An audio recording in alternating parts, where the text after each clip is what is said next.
개신교 예배는 로마 가톨릭이라든지 또 에큐메니컬 교단의 예배와 달리 성찬식이 예배의 중심이 되질 않습니다. 우리 개신교 예배의 중심은 하나님 말씀, 설교가 그 중심입니다. 그러다가 보니까 예배에서 이 설교가 차지하는 폭이 너무 커지게 됐어요.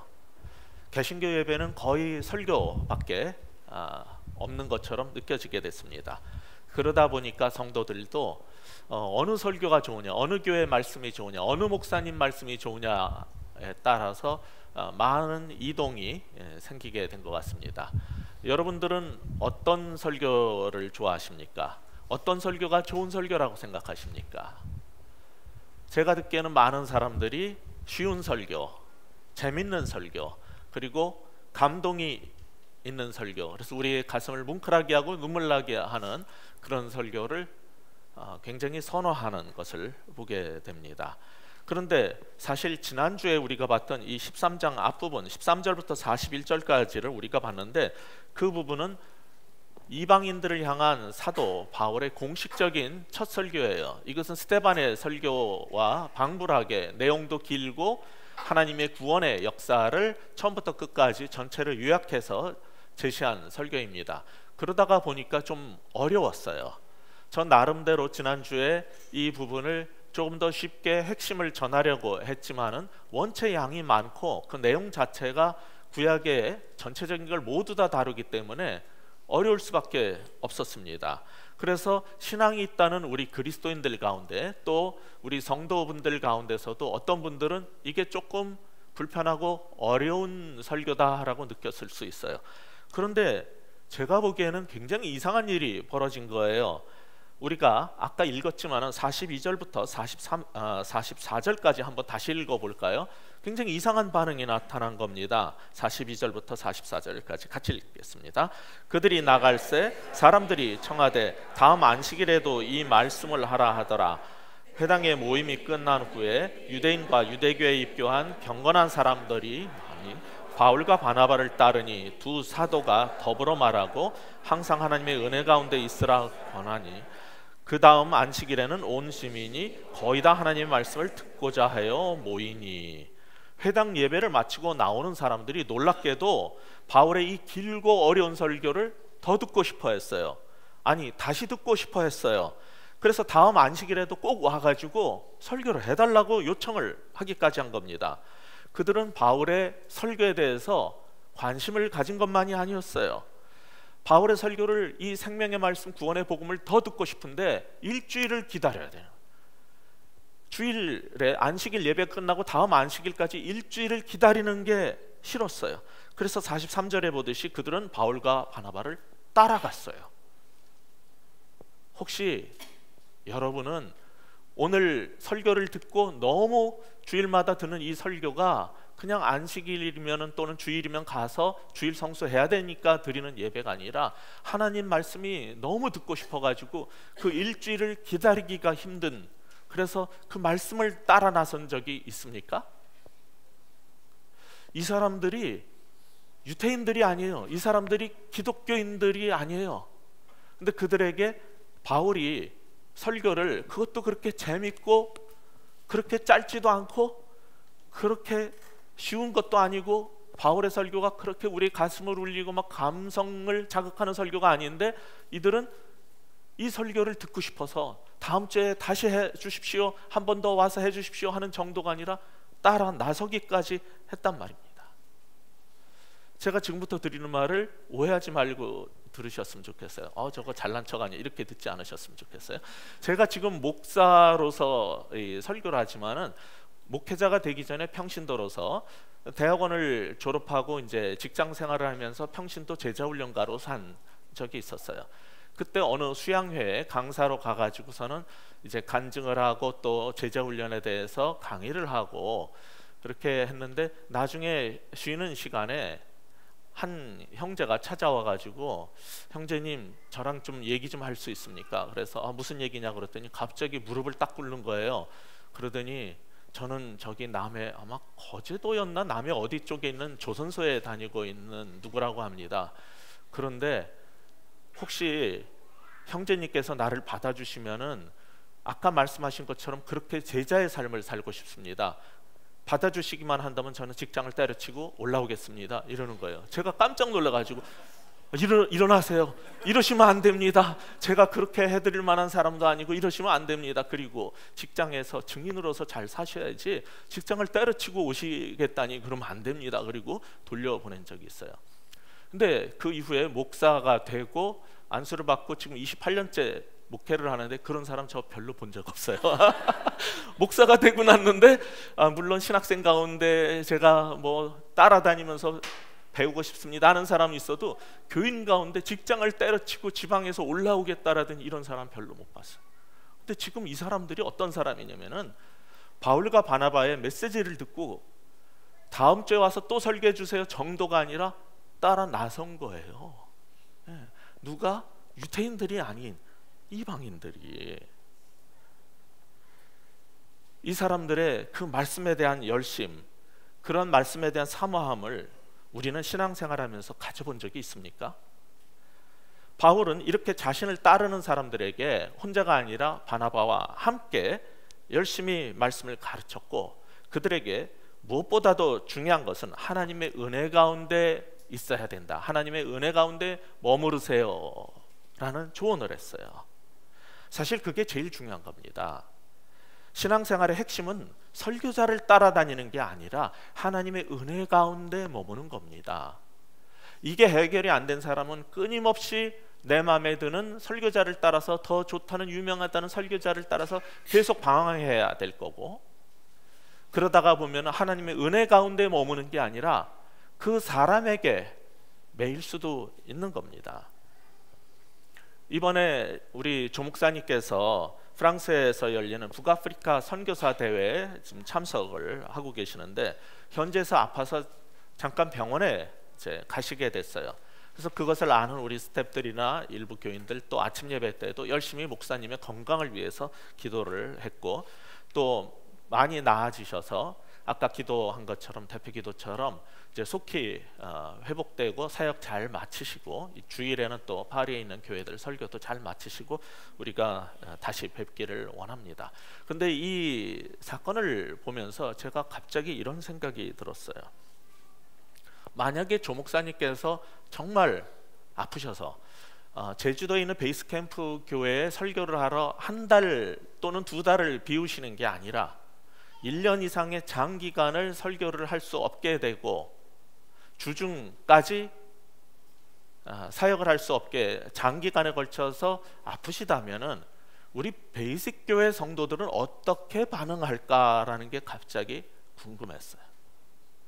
우리 교인들이 조 목사님에 대한 말씀에 대한 사모함이 있지만은 사람의 일은 알 수가 없는 거예요. 이렇게 갑자기 뭐 현지에서 아프기 때문에 병원을 가실 줄 누가 알았겠습니까? 근데 혹시 이곳에서 잘 사역을 하시다가 만약에 한두 달이 아니라 장기간에 걸쳐서 사역을 할 수 없는 상황이 됐을 때 우리 교인들은 어떤 반응을 보일까? 과연 하나님의 은혜 가운데 머물면서 하나님의 은혜 가운데 말씀 가운데 그것으로 만족할 수 있을까? 아니면 또 다른 설교자를 찾아서 메뚜기처럼 이리 뛰고 저리 뛰고 방황을 하는 일이 우리 교회도 벌어질까? 이게 궁금했어요. 오늘 본문을 보면서 또 한 가지 놀라운 사실은 아까 말씀드린 것처럼 유대교를 믿는 유태인들이 아니라 이방인 가운데 유대교로 개종을 한 비스디아 안디옥 지역의 사람들이 이 바울의 어렵고 복잡하고 긴 설교를 환호하고 더 듣고 싶어 했다는 사실이에요. 물론 일부 유대인들은 이 사도 바울의 메시지에 대해서 거부를 했고 싫어했고 미워했어요. 아니 어떻게 하나님의 선택받은 민족인 유태인들만 하나님이 구원하셔야 되는데 저런 지옥의 불쏘시개처럼 여겼던 이방인들도 구원해서 똑같이 하나님 백성이 될 수 있다라고 하는 건지 그게 정말 마음에 안 들었을 거예요. 그런데도 이 이방인들은 사도 바울의 메시지를 듣고 그 말씀을 너무나 사모하고 더 듣고자 하는 그런 마음이 있었다는 거예요. 사실 많은 경우 우리는 말씀을 사모한다, 하나님 말씀을 제대로 복음을 듣기 원합니다라고 하지만은 정말 순수한 복음만 전하는 목사님의 설교를 우리 한국 기독교인들은 얼마나 듣기를 원할지, 저는 지난 28년간의 목회를 통해서 수많은 교회에서 경험한 것은 그런 사람들이 있어요. 우리 교회는 특별히 감사하게도 그런 사람이 더 많아요. 말씀을 원해서 오신 분들이 있다는 거 알아요. 그러나 한국 교회 전체로 볼 때 그런 사람들은 소수입니다. 더 많은 사람들은 순수한 복음적 설교보다는 더 재밌고 감동적이고, 그리고 가장 좋은 설교는 짧은 설교. 설교가 빨리 끝나는 건데 참 안타깝게도 우리 교회는 평균 40분에서 45분을 하는 교회죠. 그러니까 우리 교회는 그렇게 설교가 짧은 교회도 아니에요. 짧고 재밌고 막 감동적이고 눈물 쏟게 만들고 콧물 쏟게 만드는 이런 방식을 대개는 더 선호하지, 복음의 메시지가 정확하게 선포되는 그런 교회를 찾아 나서는 사람이 많지 않다는 거예요. 근데 이 교회 이방인들이 그랬다는 거예요. 저는 신학대학원에서 실천신학 교수로 여러 과목을 가르치지만은 초기부터 계속 가르쳤던 것이 이제 설교학이에요. 사실 경영학 교수라고 가게를 하면, 사업을 하면 남들보다 더 사업을 잘하고 돈을 잘 번다는 것은 없어요. 예. 여러분, 박찬호 투수 코치가 마운드에 세우면 박찬호보다 공을 더 잘 던져서 박찬호의 투수 코치를 한 게 아니에요. 마찬가지로 손흥민의 코치가 운동장에 세워놓으면 손흥민보다 축구를 더 잘하기 때문에 코치를 하는 건 아니에요. 저도 마찬가지로 성경적 설교가 무엇이고 어떤 것이 바른 설교인지를 알기 때문에 사람들에게, 신학생들이나 목회자들에게 설교 코치로서 그것을 가르치는 겁니다. 그런데 지금 드릴 말씀은, 이것은 여러분의 목사로서가 아니라 설교학 교수로서 말씀을 드리는 건데, 많은 사람들이 생각하는 것처럼 사람이 많이 모이는 교회의 설교가 항상 더 좋다는 것은 사실이 아니에요. 큰 교회, 유명 교회 목사님이 하는 설교가 훨씬 더 좋은 설교라고 생각하는 것은 사람들의 가정이지, 설교학적으로 볼 때는 그렇지 않아요. 이것은 제가 종종 드리는 비유지만은 전 세계에서 음식 중에 단일 품목으로 제일 많이 팔리는 게 맥도날드의 빅맥인데, 그 빅맥이 음식 중에서 제일 좋은 요리라고 인정하지 못합니다. 아니, 햄버거계 내에서만 해도 빅맥보다 좋은 햄버거가 많아요. 그게 아무리 엄청나게 수억 개가 팔린다고 해도, 찾는 사람이 그렇게 많다고 해도 그게 빅맥이 최고의 햄버거는 아니에요. 이거는 이해를 하시는데, 2,000명도 안 되는 우리 교회보다 2만 명이 넘는 어떤 대형교회 목사님이 오시면 그 목사님의 말씀이 더 좋기 때문에 교회가 컸고 축복이 있을 거고 최고일 거라고 생각하는 사람들이 실제로는 더 많다는 얘기예요. 우리는 항상 설교에 대한 어떤 가정 속에서 사는 거예요. 그럼 어떤 것이 좋은 설교이고 어떤 것이 바람직한 설교인지, 어차피 평생 설교를 들으면서 신앙생활을 해야 한다면은 여러분은 아셨으면 좋겠어요. 제가 지금 그 얘기를 할 수는 없어요. 여기는 지금 설교학 수업 시간이 아니니까. 분명한 것은 어떤 설교는 신학적으로 볼 때 굉장히 불안정하고, 또 어떤 분의 설교나 목회는 목회학적으로나 설교학적으로 문제가 있는데도 불구하고 어떻게 그런 교회, 그런 목사님의 설교를 듣겠다고 저렇게 매주 수많은 사람들이 몰려가는지 저는 이해가 안 갑니다. 근데 받아들여야 되는 것은 그것이 우리 한국교회의 현실이라는 거예요. 설교는 두 요소로 구성돼요. 하나는 하나님 말씀이라는 진리 측면이 있고, 또 하나는 무엇으로 구성되냐면 사람의 측면이 있어요. 근데 실제로 사람들이 좋아하는 설교는 MSG를 많이 넣어서 내 입맛에 맞는 설교에 대한 취향이 더 커요. 물론 MSG가 몸에 나쁘다는 얘기는 아니에요. 그걸 좋아하는 사람은 여전히 좋아하겠지만은, 순수하게 음식의 재료를 살려서 건강한 음식을 아내가, 엄마가 애들한테 아무리 요리를 해줘도 애들은 빅맥을 여전히 좋아하고 피자를 좋아하는 거 유사한 일이에요. 물론 반대 사람도 있어요. 그렇게 내 입맛에 끌리고 재밌고 감동적인 그런 설교를 찾아서 모이는 사람도 있지만은, 오로지 그냥 설교 자체, 말씀 자체를 좋아하는 사람들이 있어요. 그들은 어떤 목사님의 설교 딴소리 하나도 안 하고 오직 성경 말씀만 계속 찾고 연구하고 가르치는 설교를 좋아해요. 그들은 굉장히 자부심이 있어요. 그러나 그 설교도 좋은 설교가 아니에요. 설교라는 것은 분명히 성경적 진리 측면하고 사람에 대한 이해와 배려와 이 세상에서 어떻게 우리가 한 말씀대로 살아야 되는가를 접목시키는 두 가지가 균형을 가질 때 좋은 설교라고 우리는 이해를 해야 돼요. 근데 극단적으로 양쪽 극단에 있는 설교들을 여전히 좋아하는 사람들이 많다는 거예요. 그럼에도 불구하고 우리가 읽었던 이 42절에서 44절에서 본 이 비스디아 안디옥 교회 이방인들의 모습을 통해서 주님은 우리에게 주고자 하시는 메시지가 있는 거예요. 뭡니까? 첫째, 그리스도인은 재밌고 감동적이고 쉬운 이야기보다는 참된 복음을 사모해야 된다는 거예요. 우리 그리스도인들은 참된 복음을 사모해서 따라가는 모습이 있어야 된다는 겁니다. 이것이 성경이 보여주는 초대교회에서 그리스도인들의 모본인 것입니다. 근데 복음을 전한 지 한 주 만에 바울과 바나바를 통해서 참된 진리, 구원의 복음이 전파됐고 그 소문이 퍼져가지고 44절에 보면은 이 비시디아 안디옥시에 온 시민이 하나님 말씀을 들으려고 모이는 사태가 발생했어요.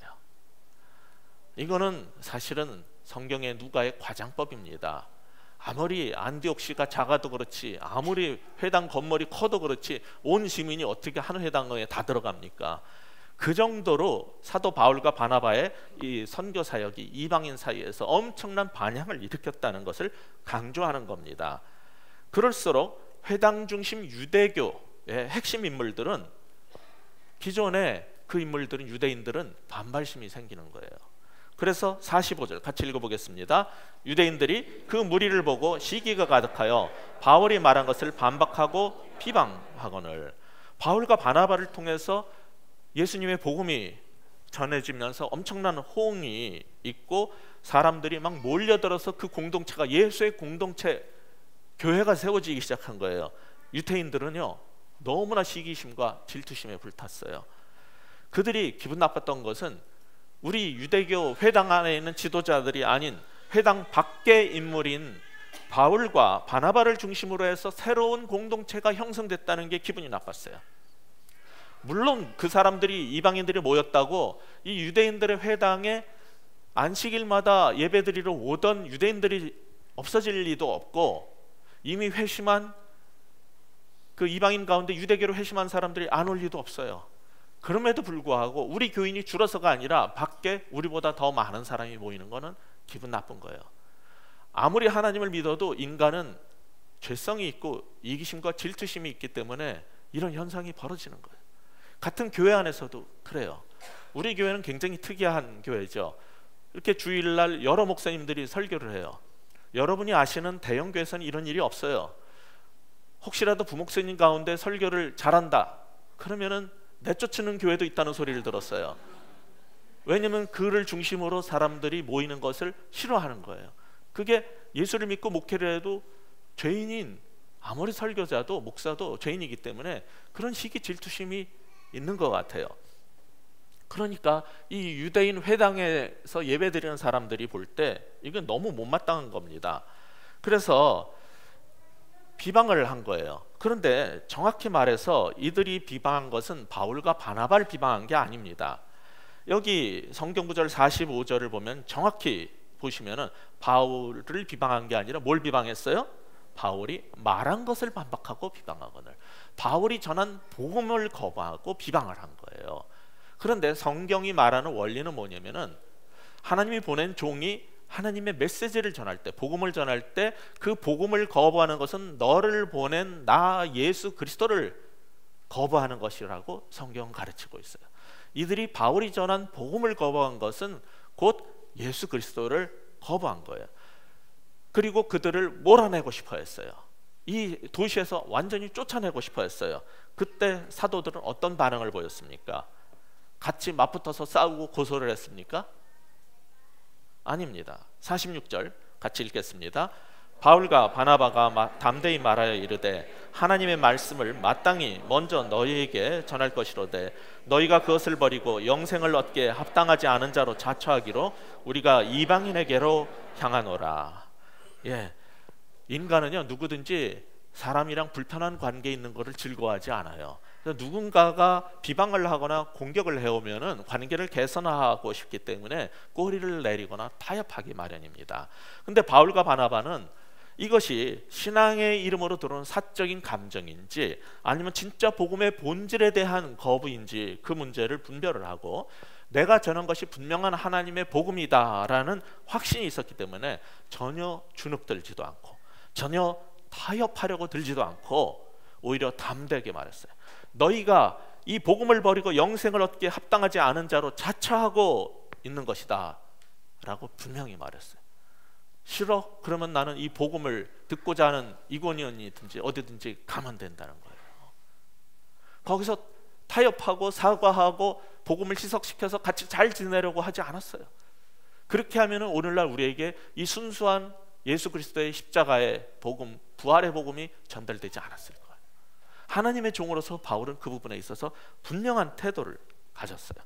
그러면서 이 구원의 복음, 하나님의 말씀은 먼저 하나님께서 택하셨던 유대인들 이스라엘에게 전하는 것이 마땅하다는 거예요.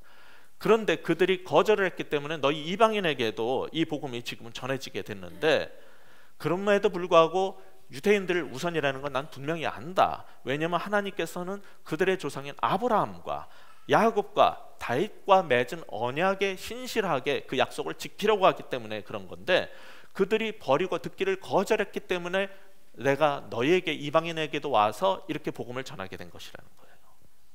이 말씀은 하나님께서 어떤 사람을 지옥불로 던져넣기로 이방인들은 버리기로 작정을 하셨다는 게 아니라 이 유대인들의 일부하고 그 다음에 그 개종한 그 지역 안디옥 교회의 이방인 귀부인들, 그 사람들이 스스로 심판을 자초했다는 거예요.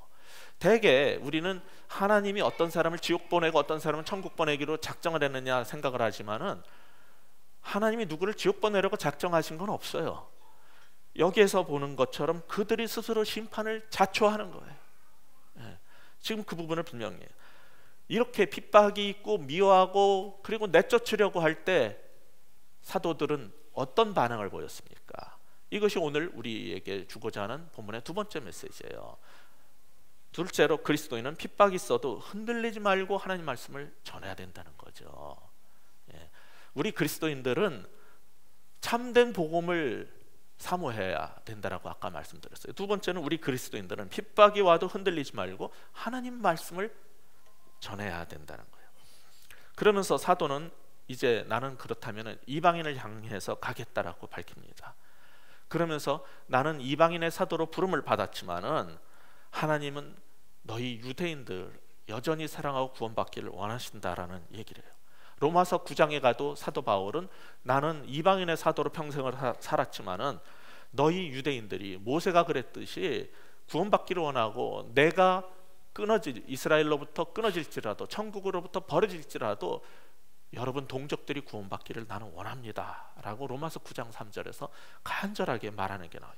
실제로 사도 바울은 앞으로 이 사도행전 18장 19장에 가면 계속 기회만 있으면은 평생 이방인의 사도로 살았지만은 유대인들한테 복음을 전해요. 그 정도로 안타까운 마음이 있지만은 이제 떠나는 거예요. 그 이유는 너희들이 거부해서만이 아니라 하나님께서 나를 세우셨기 때문이라는 거죠. 그게 47절 말씀입니다. 우리 47, 48절 같이 읽어보겠습니다. 주께서 이같이 우리에게 명하시되 내가 너를 이방의 빛으로 삼아 너로 땅끝까지 구원하게 하리라 하셨느니라 하니 이방인들이 듣고 기뻐하며 하나님의 말씀을 찬송하며 영생을 주시기로 작정된 자는 다 믿더라. 이것은 여기 인용한 구절이 이사야 49장 6절의 말씀인데 그것이 이제 성취되었다는 것을 보여주는 거예요. 그리고 사도행전 시작할 때 하나님께서 주셨던 약속이 있죠. 너희가 성령을 받게 되면은 예루살렘과 유대의 땅뿐만 아니라 사마리아까지 그리고 땅끝까지 이르러 내 증인이 되리라. 그 일에 내가 이방인들에게 땅끝까지 가서 복음을 전하는 도구로 나는 부름을 받았다는 얘기를 하는 겁니다. 이 말을 듣고 이방인들은 하나님께서 유대인들만 사랑한 게 아니라 그들만 선택한 것이 아니라 우리도 사랑해서 복음의 이 말씀을 전하라고 이렇게 보내줬다는, 하나님의 메신저를 보내줬다는 것에 너무 감격을 해서 기뻐하면서 여기 48절에 있는 것처럼 하나님의 말씀, 그 구원의 복음을 찬양하고 즐거이 그 복음을 믿고 구원을 받는 일이 일어나는 거예요. 근데 재미있는 거는 47절에는 구원이라는 단어를 쓰는데 그 앞에 46절, 48절을 여러분이 찾아보시면은 영생이라는 단어로 표현을 해요. 구원을 영생. 구원을 영생으로 말하는 건 사도행전 전체에서 여기밖에 없어요. 영생이라는 게 뭡니까? 영생은 어떤 새로운 것을, 우리가 영생을 받는다는 건 새로운 걸 받는 게 아니에요. 영원히 존재하시고 영원히 멸절하지 않은 하나님의 생명을 갖는 게 영생이에요. 그러니까 우리가 예수님 믿는 순간에 하나님의 그 생명이 우리 가운데 자리를 잡게 됐을 때 하나님은 영원히 존재하고 죽지 않으니까, 그래서 우리도 하나님의 생명이 들어가게 되는 게 영생을 얻었다라고 하는 표현이죠. 여기서 이제 그 말을 쓴 거예요. 그런데 48절 후반부는 굉장히 흥미로운 표현을 쓰는 거예요. 뭐냐면 영생을 주시기로 작정된 자는 다 믿더라. 이 말은 따지고 보면은 사도가 아무리 바울이 복음을 열심히 잘 전했어도 이 복음을 들은 이방인들이 다 회심하지는 않았다는 것이 전제로 깔려 있는 말이에요. 누구만 믿었다고요? 영생을 주시기로 작정된 자만 다 믿었다는 거예요. 동시에 이 말은 하나님께서 구원하기로 작정한 사람은 유대인뿐 아니라 이방인도 다 믿게 된다는 말이죠. 그런데 칼빈주의자들은, 많은 이제 장로교나 침례교가 칼빈주의인데, 이 칼빈주의자들 가운데 일부는 이 구절을 통해서 구원은 선택과 예정에 의한 것임을 강조하다가 보니까 논리적인 추론에 의해서 선택받지 못한 자들은 다 지옥 갈 것이고, 그러면 지옥 갈 자들도 그것을 어려운 신학적 용어로 유기한다 그래요. 포기하고 버린단 말이에요. 어떤 사람은 구원시키기로, 영생을 주기로 예정을 했고 선택을 했는데 지옥 보내기로 예정되고 선택된 사람도 있다는 교리를 펼쳤어요. 성경은 하나님께서 구원할 자기의 백성들을 하나님께서 예정하시고 선택하셨다라고 가르쳐요. 그래서 우리 구원받은 사람은 내가 구원받는 걸 돌아볼 때 하나님이 나를 택하셨다 때문에 감사할 수 있는 거예요. 근데 이거를 철학적 논리적 신학을 펼치게 되면 성경에 가르치지 않는 데까지 하나 더 가는데, 우리가 선택되어서 구원을 받았다면 저 믿지 않는 놈들은 지옥 보내기로 예정되어 있을 거다라는 논리적 추론적 조직신학 그 교리가 나오는 거예요. 근데 우리가 교리를 만들 때는 성경에 있는 것만 갖고 해야지, 성경에 있는 걸 가지고 하다가 그것을 논리적으로 추론을 해서 역이 되는 다른 교리를, 제2의 교리를 만들면 안 돼요. 이것이 항상 예수를 믿고 신앙을 갖는다는 사람은, 신학자들, 목회자들이 갖는 심각한 오류예요. 그걸 뭐라 그러냐면 이중 예정론이라고 그래요. 원래 성경이 가르치는 예정론은 하나님은 누구나 다 구원받기를 원하는데 구원받은 사람이 돌아보면 나 같은 사람도 구원했다는, 그리고 선택하고 예정되어서 하나님을 알게 됐다는 게 감사해서 하는 거고, 누구는 지옥 보내기로 작정을 했다, 이거는 성경이 보장하는 교리가 아니에요. 그건 철저히 논리적 교리예요. 그래서 여러분은 그런데 같이 빠지시면 안 돼요. 그렇게 되면 하나님은 굉장히 잔인한 분이 되는 거예요. 아니, 하나님은 사랑의 하나님이 아무리 공의로우신 분이라지만 모든 사람이 구원받기를 원한다고 가르쳐 놓고 누구를 지옥 보내기로 작정을 해놨다는 것은 하나님을 이상한 존재로 만들어버리는 거예요. 그런 교리를 주장을 하면서 자신들만이 의롭고 막 우리만이 보수적인 신앙이다라고 주장하는 학자들과 목회자들이 있는데, 그럴 때마다 성경에 있는 데까지만 믿고 가는 데까지 가고 성경이 멈추는 데서 멈추는 것이 바른 자세라는 걸 여러분이 아셔야지 이상한 설교, 이상한 교회에 안 빠져요. 그건 기본적인 우리가 가져야 될 태도예요. 자, 이렇게 해서 그들은 이 복음을 즐거움으로 기꺼이 수용을 했고 구원받고 이 구원의 복음이 들풀처럼 번져나가기 시작했다는 거예요. 거기에 대한 묘사가 49절입니다. 주의 말씀이 그 지방에 두루 퍼지니라. 엄청나게 퍼져버렸어요. 퍼지면 퍼질수록 자기네들만이 선택받은 민족이라고 생각했던 유대인들의 반감은 더 커지는 거예요. 그래서 어떡합니까? 50절 같이 읽어보겠습니다. 이에 유대인들이 경건한 귀부인들과 그 시내 유력자들을 선동하여 바울과 바나바를 박해하게 하여 그 지역에서 쫓아내니. 선민 유태인이 아닌 이방인도 구원받고 하나님 나라의 똑같은 백성 이스라엘이 될 수 있다는 이런 복음을 전한 사도 바울과 바나바는 이 보수적인 신앙을 가졌던 유대인들이 볼 때는 이것은 너무 진보 중에서도 너무 지나친 진보고, 이것은 기존 질서를 허무는 위험한 자들로 보였어요.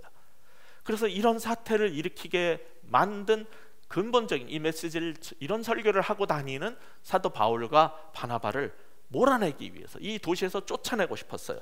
그래서 회당 가운데 이방인 중에서도 이제 하나님을 믿기로 작정하고 돌아온 귀부인들이 있었어요. 상류층의 귀부인들이 있었는데 그 사람들을 선동을 했어요. 그리고 당신 남편이 여기에 유력한 군대 장관이 있지, 총독이지, 뭐 권력이 있지, 정치 재계, 정계 재계에 힘 좀 있지, 좀 얘기를 해가지고 바울과 바나바를 이 도시에서 추방할 수 있도록 도와주세요. 이걸 누가 했다고요? 하나님 믿는 유대인들이 했다는 거예요. 이들은 자신들이 갖고 있었던 종교적인 권위, 그리고 종교적인 안정된 신앙생활의 모습이 있고 자신들의 회당의 종교 활동이 있어요. 이것을 기존 질서를 흔들어 놓은 사람들을 몰아내고 싶어 하는 거예요. 이게 항상 보수적인 신앙을 가진 사람들이 쉽게 취하는 태도예요. 그것이 가장 좋은 길이 뭐냐면은 내 힘으로 안 될 때는 정치계, 재계의 권력자들하고 결탁을 해서 몰아내는 거예요. 그렇게 해서 그들은 바울과 바나바를 몰아냈어요. 이 일은 그전에도 있었어요. 이스라엘 땅에서도 그 일이 있었어요. 아니 어떻게 된 게 성전에 와가지고 이상한 소리를 하고 안식일 교리를 막 깨버리고, 이것이 원래 안식일의 모습이고 이것이 원래 율법의 의미다, 하나님은 이것을 원한다라는 걸 막 가르치면서 기존 성전의 질서를 허물어뜨린 그 청년, 그 젊은 놈 예수라는 그 청년을 죽이고 싶었어요. 그래서 제사장들과 서기관과 바리새인들이 아무리 그를 재판에 넘겨서 죽이려고 해도 너무나 올바른 얘기만을 하기 때문에 자신들의 힘으로 안 되니까 어떻게 했습니까? 정계의 유력자인 총독에게 그걸 가져갔어요. 그래서 빌라도를 통해서 재판을 해서 군사적인 힘으로 그를 죽여 없애버린 거예요. 그 일이 지금 이방 땅에서도 재현되고 있는 거예요. 어떻게 보면 오늘날 한국교회도 세계교회도 그 일은 벌어져요. 내가 여태까지 믿고 살던 그 신앙 방식과 생활 방식하고 다른 것이 왔을 때 그것이 못마땅하면은 그 사람을 내쫓고, 이 교회는 내가 건축 헌금을 냈고 이 교회는 내가 아버지 때부터 아니 3대 때째 지켜온 교회인데 새로운 목사가 저게 무슨 소리냐, 내쫓아야 된다, 이래가지고 교회를 깨뜨리는 일이 한국교회는 여전히 벌어지고 있어요. 이 속에 깔려있는 게 뭡니까? 내가 생각하는 신앙하고 스타일이 다르고 마음에 안 들 땐 그것이 성경적이냐 아니냐를 떠나서 그 사람을 몰아내고 싶은 거예요. 그것이 교회의 힘으로, 성경의 힘으로 안 될 때, 내 힘으로 안 될 때는 누굴 먼저 찾는다고요? 권력자, 유력자. 그것을 누가 제일 그런 일을 앞장선다고요? 귀부인들과 유력한 정재계의 인물들이 그 일을 한다는 거예요. 그것이 바로 한국 강남교회에서 보여주는 현상이에요. 시골이나 가난한 교회보다 강남의 교회 교인들이 그 일을 더 잘해요. 왜냐하면 힘이 있으니까. 그들은 우리의 기득권을 지키기 위해서 훨씬 보수적이에요. 한국교회 평균보다 훨씬 보수적이에요. 신앙적으로도 정치적으로도 경제적으로도 항상 더 보수적이에요. 그건 나쁜 게 아니에요. 인간은 기존 질서를 유지하고 안정을 찾고 싶어하는 본능이 있는 거예요.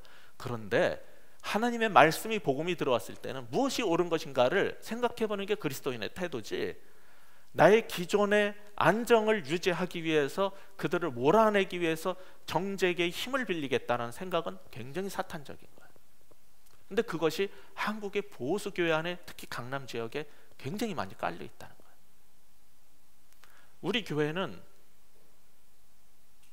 우리 교회는 강남 중에서도 청담동에 있어요. 그래서 외부에서 그런 시각으로 보는 시선이 있다는 걸 아셔야 돼요.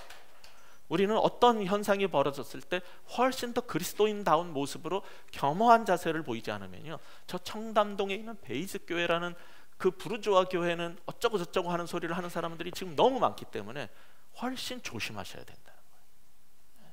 혹시 우리에게는 이런 모습이 없는가? 그런데 그렇게 그들을 핍박할 때 바울과 바나바는 어떻게 반응을 했습니까? 마지막 51절 52절 같이 읽겠습니다. 시작. 두 사람이 그들을 향하여 발에 티끌을 떨어버리고 이고니온으로 가거늘 제자들은 기쁨과 성령이 충만하니라. 결국 사도 바울과 바나바는 비스디아 안디옥에서 추방을 당했어요. 그런데 그들은 그 일로 인해서 낙심하지도 절망하지도 않았어요. 미움을 당하고 몰아내지는 일은 여기서만 있는 일이 아니에요. 우리 다음 주에 볼 14장에 가면 또 발생할 겁니다. 아니 지금도 계속되고 있습니다. 심지어 우리 주님은 몰아내지는 정도가 아니라 십자가에서 죽임을 당하기까지 하지 않았습니까? 이게 복음의 길이고 이게 사도의 길인 거예요. 그런 박해를 당할 때 바울과 바나바는 그 지역을 떠나면서 이상한 행동을 합니다. 신발에 먼지를 떨어버렸어요. 이 행동은 본래 유태인들이 사업상 어떤 일 때문에 어디를 가다가 이방 땅을 지나가게 돼요. 그리고 다시 유대 땅으로 돌아올 때가 되면은 부정한 땅, 이방인이 사는 곳은 부정한 곳이라고 생각을 했어요. 부정한 땅에 먼지를 신발에서 떨어내서 자신을 정결케 하는 그러한 유대인들의 풍습이었어요. 예수님은 누가복음 9장 5절에서 이것을 이용해서 이렇게 말씀하십니다. 누구든지 너희를 영접하지 아니하거든 그 성에서 떠날 때 너희 발에서 먼지를 떨어버려 그들에게 증거를 삼아라. 이 말은 뭐냐면은 구원의 복음을 제시했을 때 이것을 거절하는 것이 얼마나 중대한 문제인가를 깨닫게 하고 그들과 하나님은 이제 관계가 없다는 것을, 관계의 단절과 심판을 선언하는 상징적 행위로 만들어버린 거예요. 그런데 유태인인 이 사도 바울과 바나바가 어디 가서 이 행동을 했냐면은 유대인의 회당에 가서 그 행동을 한 거예요. 유대인들을 대상으로 쫓겨나니까 거기 가서 그렇게 한 거예요. 그것은 무슨 뜻입니까? 유대인들이 볼 때 이거는 말이 안 되는 얘기예요. 이건 이방인들한테 하는 일이에요. 그 얘기는 무슨 뜻이냐면 하나님은 너희 유대인들을 이방인과 같이 본다는 거예요. 이것이 회당이냐? 이것이 성전이냐? 하나님 보시기에는 더러운 이방 땅과 똑같다는 선언을 하고 나가버리는 거예요. 심하죠? 이렇게 행동하면 살아남기 힘들어요. 교회 가서 이런 식으로 행동을 하면은 예의 없고 무례하고 미련한 사람이라고 다들 그러겠죠. 사도는 너무 분명했어요. 예수님의 가르침에 따라 규범에 따라서 그대로 행동한 거예요. 이걸 통해서 우리는 무엇을 깨닫게 됩니까?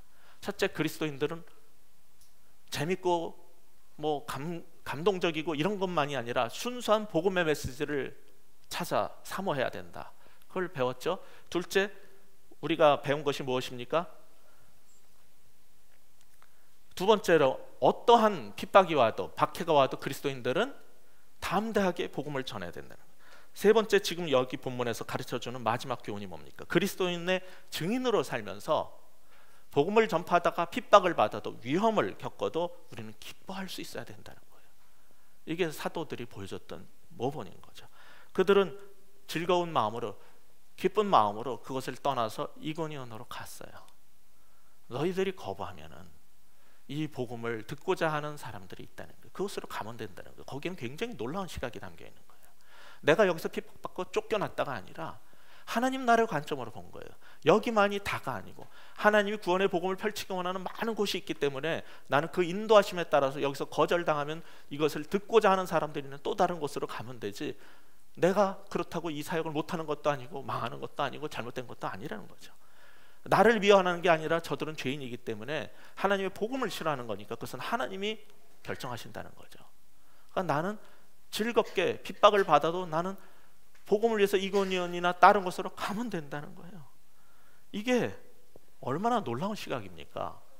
누가 나를 거부하고 미워하고 나를 거절한다고 많은 사람들이 실망하고 좌절하고 아파해요. 그러지 마세요. 하나님의 시각을 가지세요. 내가 정의로 살고 하나님의 사랑으로 살고 복음을 전하면서 살 때 핍박을 받아요? 절망하지 마세요. 이 복음을 원하고 내 도움을 필요로 하는 손길에게 가면 되는 거예요. 그들은 스스로 심판을 자초하는 것뿐이에요. 그들은 죄인이기 때문에 몰라서 그러는 거예요. 그러니까 우리는 이 시각을 가지고 가면 되는 거예요. 항상 복음의 증인으로 산다는 것은 핍박과 박해가 함께 따르는 삶이에요. 이게 힘들다 생각하는 사람은 하나님의 말씀의 증인으로 살지 못합니다. 근데 이 일은 언제 가능하냐면은 여기 마지막 절에서 보여준 것처럼 기쁨이 넘치는 이유는 성령이 충만하기 때문에 그래요. 성령이 충만하지 않으면은 똑같이 인간으로서 화가 납니다. 나를 미워하고 싫어하면 나도 화가 나는 거예요. 근데 성령이 충만하면 하나님의 시각으로 세상을 보게 되기 때문에, 그 사람을 보게 되기 때문에, 사랑의 안목으로 폭넓게 보기 때문에 화낼 일이 아니라는 거예요.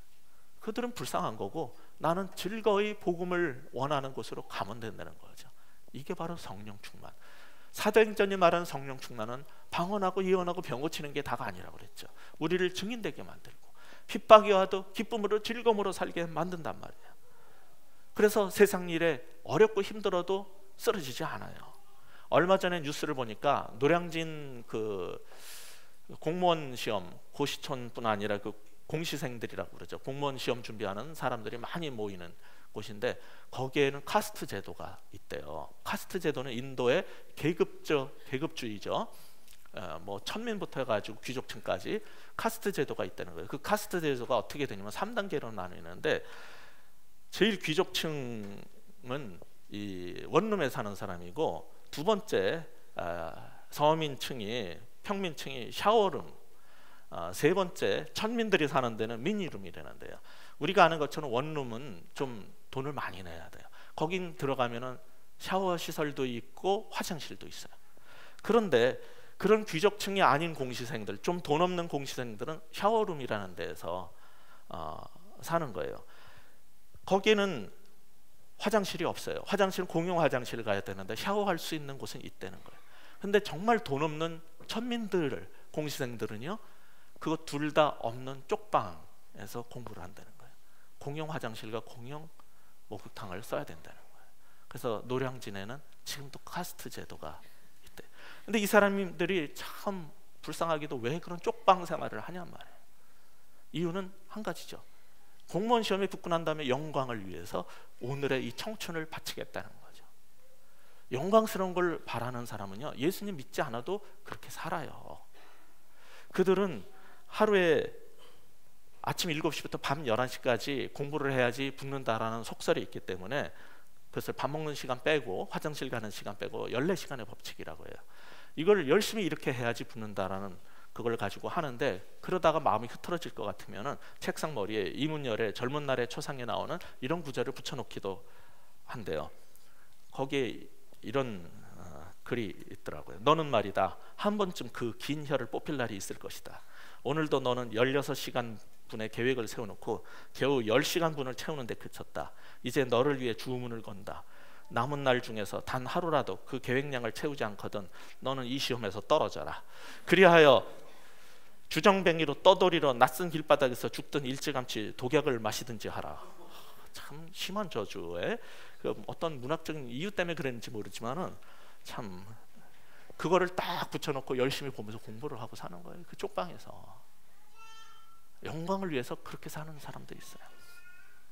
제 동생은 프랑스의 리옹에 있는 그랑제콜에서 박사를 받았어요. 국내 와가지고서는 연구소에서 일을 하다가 조기 퇴직을 당했어요. 그런데 계속 집에만 있기가 민망하니까 동생도 열심히 공부를 해서 9급 공무원 시험에 합격을 했어요. 그런데 나이가 50대 후반이라고 발령을 안 내줘가지고 공무원 시험 붙어도 1년째 놀고 있어요. 여전히 똑같아요. 근데도 20만 명이 넘는 사람이 지금 그 9급 공무원 시험을 위해서 공시생활을 살고 있는 거예요. 아까 말씀드린 것처럼 예수를 믿는 사람이나 믿지 않는 사람이나 영광스러운 일을 위해서 자기의 젊음과 모든 청춘을 바쳐요. 그리고 핍박과 어려움이 있어도 기꺼이 이겨내려고 해요. 문제는 이거예요. 핍박과 환난과 어려움이 있어도 그걸 위해서 내 인생을 투자할 때 영원히 남는 것을 위해서 투자하느냐, 제 동생처럼 열심히 공무원 시험에 준비를 해서 합격을 해도 별 볼 일 없는 걸 위해서 투자를 할 것이냐, 우리는 인생을 무엇을 위해서 할 것이냐를 결정하는 게 지혜로운 자가 되는 거예요. 사도 바울과 바나바는 무엇이 가장 영원한 것인지를 알았어요. 그래서 핍박을 당하고 환난을 겪고 쫓겨나도 즐겁게 기쁨으로 나가서 다른 곳에 가서 복음을 전하는 인생을 선택한 거예요. 어떤 사람은 그게 이해가 안 갈지 모르겠어요. 그리고 여전히 조금 더 유명해질 수 있는 길, 돈 많이 벌 수 있는 길을 향해서 여전히 힘든 일을 겪으면서 수모를 당하면서 직장 생활을 하는 분이 이 가운데 있을 거예요. 열심히 하십시오. 최선을 다해서 하십시오. 근데 그렇게 해서 승진하고 월급 더 많이 받는 게 최종적 목표라면은 우리 인간은 너무 불쌍한 거예요. 우리는 목사로, 사도로, 선교사로 부름을 받지 않았어도 우리가 처한 곳에서 그리스도인으로서 빛과 소금으로 살라고 부름을 받은 거예요. 그렇다면 그 가운데 우리가 겪을 고난과 아픔도 그 복음의 영광을 위해서 즐거이 감당하고 기쁨으로 이기고 나갈 수 있는 성령 충만한 사람이 돼야 되지 않겠습니까? 바로 그러한 성령 충만의 삶이 넘쳐나는 여러분 되시길 주의 이름으로 축원합니다. 기도하겠습니다. 하나님 아버지, 우리도 사도 바울처럼 바나바처럼